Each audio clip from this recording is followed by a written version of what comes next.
Hey, what up, guys? It's your pal Zach ZJB, and today I got a little something special for you. I've got an old TV that doesn't work anymore, speakers doesn't work anymore, the screen doesn't work anymore.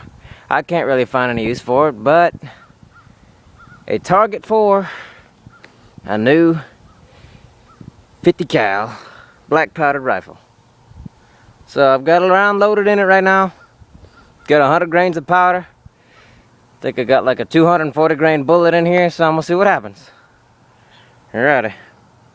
I'm gonna try to make that screen explode, so let's make it happen.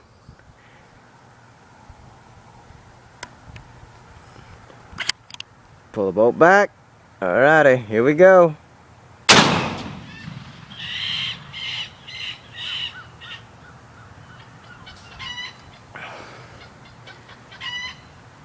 I don't know about you guys, but that was pretty fun. Let's go see what we did.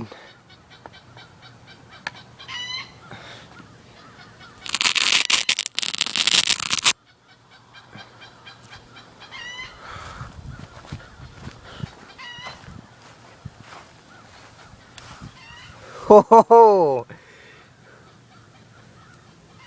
Yeah. Imagine that being someone's head. I don't know about yours, but mine's pretty hard, but I don't think even mine would stop a 50. Holy crap. Well, had fun sharing this with y'all. This is your pal Zach ZJB. Please like and subscribe. Signing off.